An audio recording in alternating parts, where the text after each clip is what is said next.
Thank you.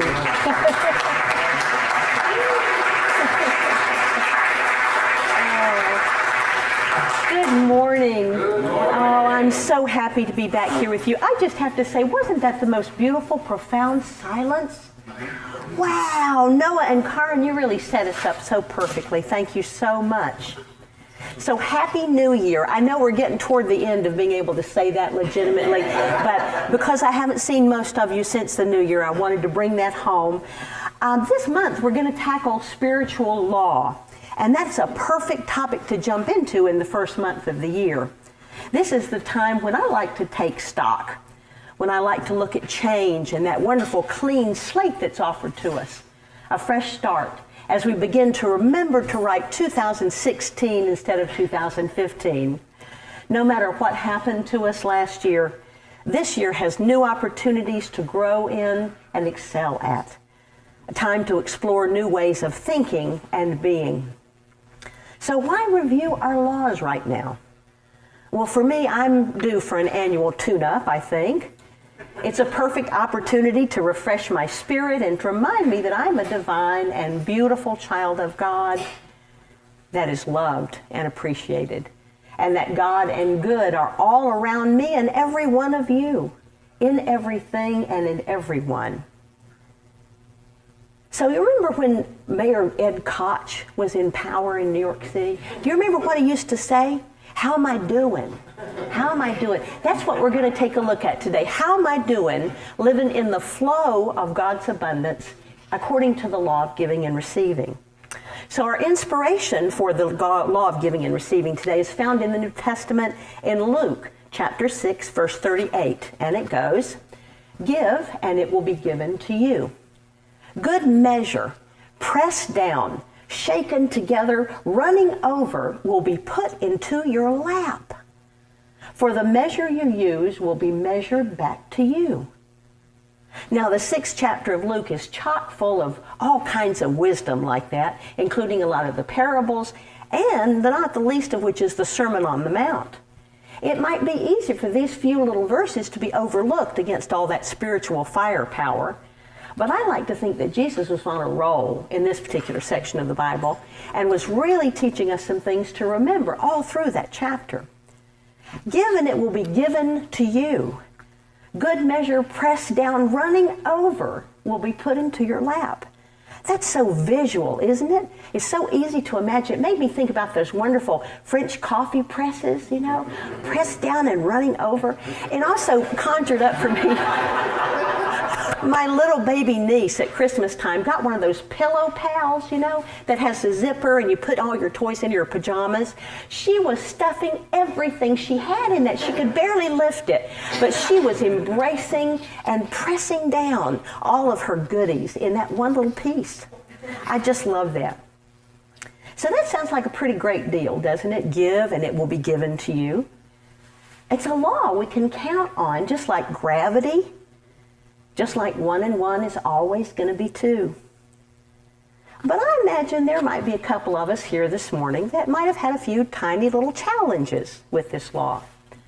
Anybody had one of those months where you looked at the bank statement and you looked at the stack of bills on the other side of the table and they just didn't quite match up, or maybe it was a really close shave this month and you felt kind of anxious or upset and you had to want to pull back a little bit and maybe not give quite so much?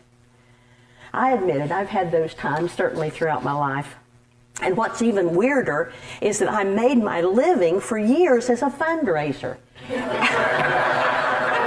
Asking people to give and then reassuring them in beautiful terms what they were going to receive for their giving. But it's not a lesson that I have found easy to take into my own heart. Just to trust that Spirit is going to supply all my needs and that I'll always have more than enough. Now, when we talk about that phrase, going with the flow, it's kind of like a hippy-dippy phrase, right? You know, taking it as it comes, easing along, you know, widen the raves. Some of us here today might know the word flow from the book Flow, The Psychology of Optimal Experience. Now, that narrates a term that refers to training athletes for greater physical prowess.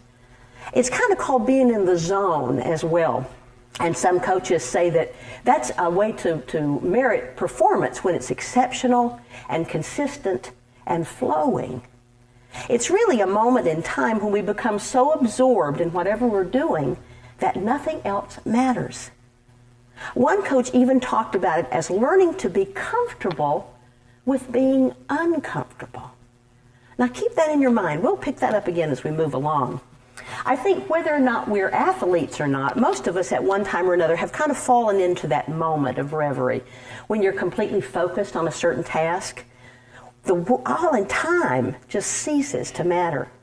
You're content and confident and relaxed. Life is easy.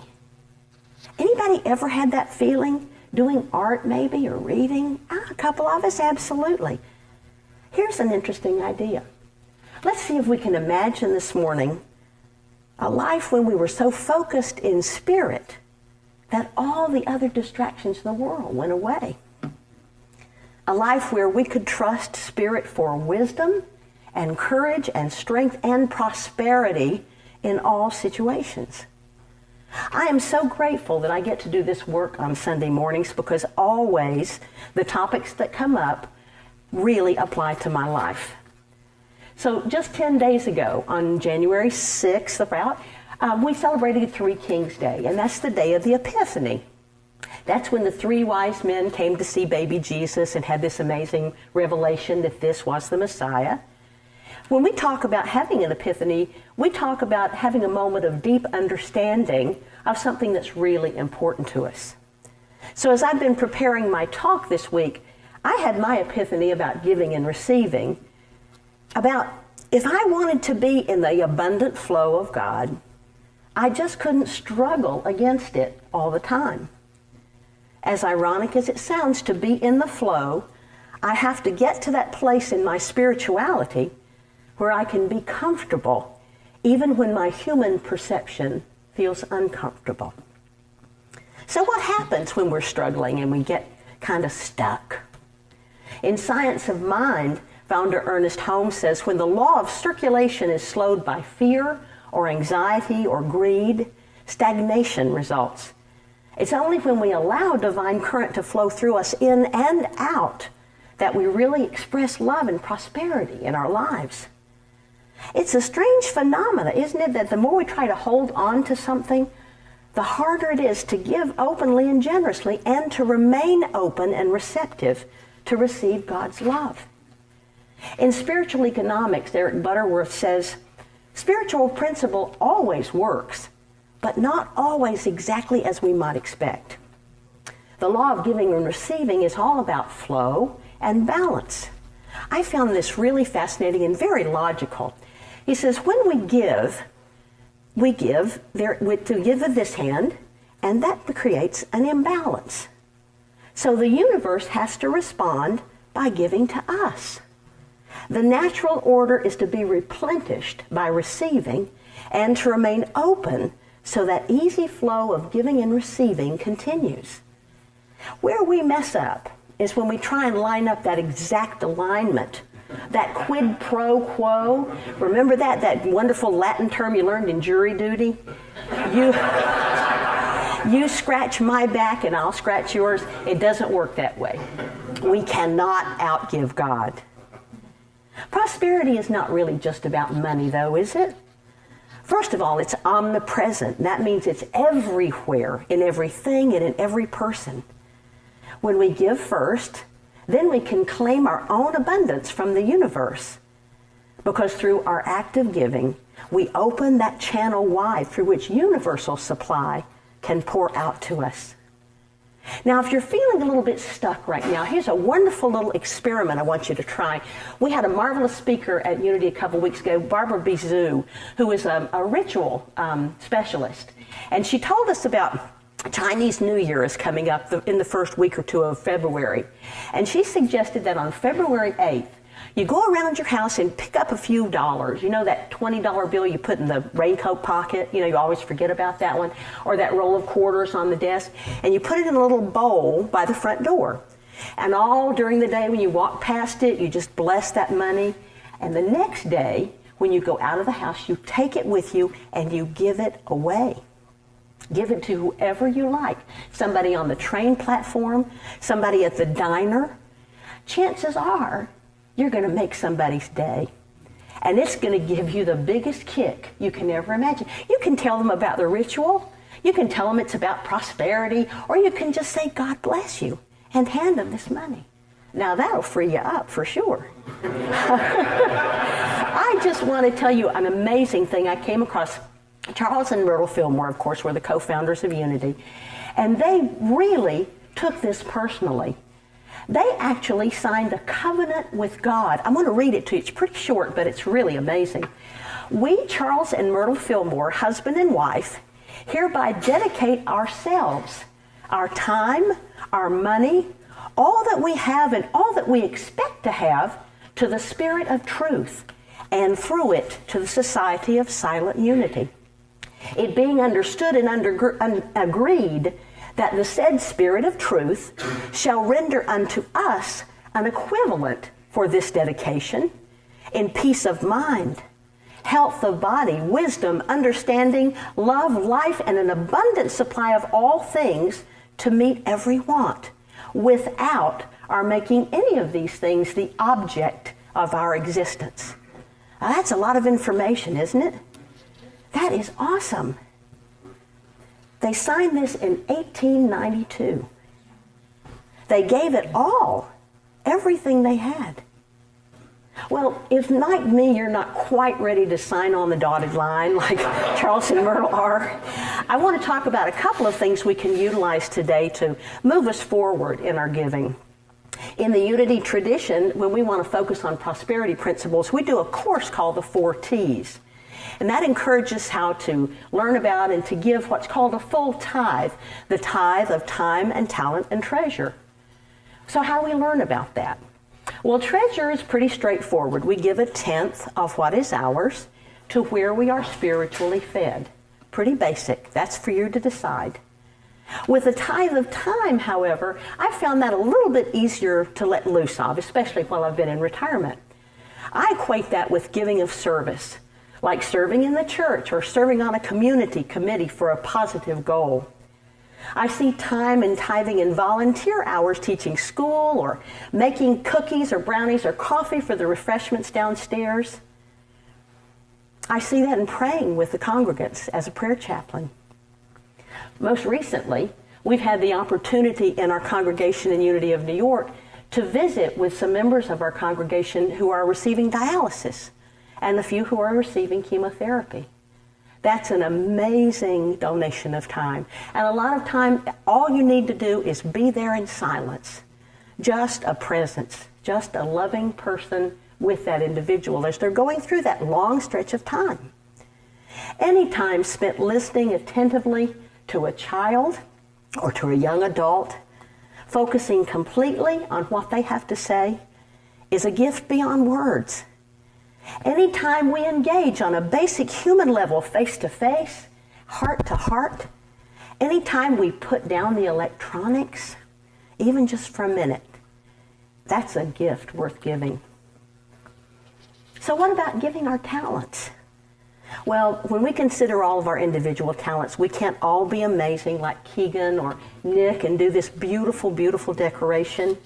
But we're going to think out of the box this morning. All of us are so individually talented.